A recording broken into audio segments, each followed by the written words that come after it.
तो एक बार एक राजा को एक ख्याल आता है कि बुद्धिमान व्यक्ति तो समाज में अपना स्थान स्वतः प्राप्त कर लेते हैं, अपना सम्मान भी स्वतः प्राप्त कर लेते हैं, लेकिन ये जो भोले भाले लोग होते हैं ना, इनको तो कोई पूछता ही नहीं है।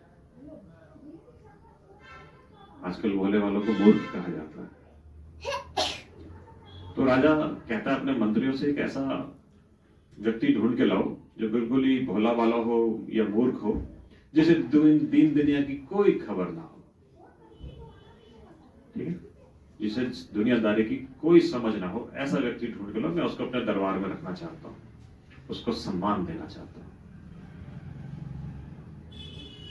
सैनिक पूरे नगर में ढूंढने चल पड़ते हैं कि कौन सबसे भोला वाला व्यक्ति होगा, कौन सबसे इस तरह का दीन दुनिया से बेखबर होगा। आखिरकार एक व्यक्ति को ढूंढा जाता है और राजा के समक्ष प्रस्तुत किया जाता है। राजा भी अपने मापदंडों के हिसाब से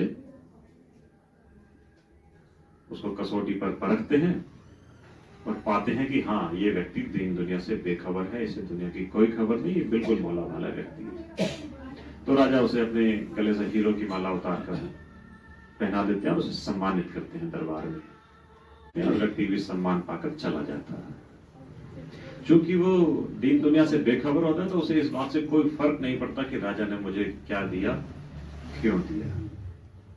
उसे इन चीजों से कोई मोह माया का कोई मतलब नहीं। हीरो की माला गले में पहनकर वो व्यक्ति चला जाता है। तो कुछ समय के बाद राजा जब की उम्र होती है, बीमार पड़ जाते हैं, राजा अपने अंत समय के नजदीक आ जाते हैं। नगर में भी ये बात सबको पता चल जाती है कि राजा बहुत बीमार है। उस व्यक्ति तक भी ये बात पहुंचती है। तो उसे इसका मतलब तो नहीं पता होता, लेकिन वो ये कहता है कि राजा ने मुझे सम्मान दिया था, तो क्यों ना मैं जाकर उसका एक बार हालचाल तो पूछूं। जब उसने मुझे सम्मान दिया था तो ये मेरा फर्ज बनता है। राजा के पास पहुंचता है कि राजा जी, सुना है आज बहुत बीमार है। राजा कहता है हाँ, मेरा जाने का समय आ गया है। अब वो इस बात को समझता नहीं है कि मेरा जाने का समय आ गया कि मतलब क्या। राजा जी, कहां जाने का समय आ गया आपका? राजा कहता है मेरा दूसरी दुनिया में जाने का समय आ गया है। अब उसे ये बात भी समझ नहीं आती, क्योंकि दीन दुनिया से बेखबर होता है। दूसरी दुनिया में जाने का समय आ गया। हाँ, कहता है राजा जी, आपके पास तो यहाँ बहुत बड़े महल हैं, तो आपने कुछ महल तो दूसरी दुनिया में बनवा लिए होंगे अपने लिए, ताकि आप वहां आराम से रह पाओ। राजा कहता है नहीं, ऐसा तो मैंने कभी सोचा ही नहीं, ऐसा कुछ किया। कहता अच्छा, नहीं महल नहीं बनवाए तो धन दौलत तो कुछ भिजवा दी होगी, आपके पास तो बहुत धन दौलत है, ताकि वहां पर आपका इस तरह का राजसी ठाट बाट पूरा हो सके। राजा कहते नहीं, मैंने वहां धन दौलत भी कोई नहीं भिजवाई। कहता अच्छा राजा, कुछ आपने नौकर चाकर तो भिजवा दिए होंगे, उनके बिना तो आपको आदत ही नहीं रहने की। राजा कहते नहीं, ये भी ना मैंने सोचा ना किया। तो वे व्यक्ति कहता है राजा जी, ये हीरो की माला जो मुझे आपने पहनाई ना, ये आपको ज्यादा जरूरत है, उसको पहना देते हैं, क्योंकि आप सबसे भोले व्यक्ति हो।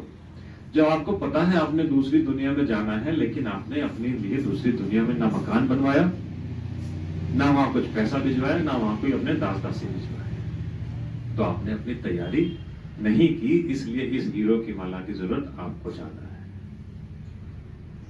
तो हम सभी भी अपने जीवन में ये संकल्प लें कि क्या हमने अपने लिए दूसरी दुनिया में मकान बना लिया है, वहां पर चलने वाली करेंसी हमने वहां के लिए जोड़ ली है। यहाँ की करेंसी तो नेपाल में नहीं चलती, हिंदुस्तान की करेंसी पाकिस्तान में नहीं चलती, दूसरी दुनिया में कहां चलेगी। ठीक है, तो इसके साथ मैं अपनी बात पूरी करता हूं।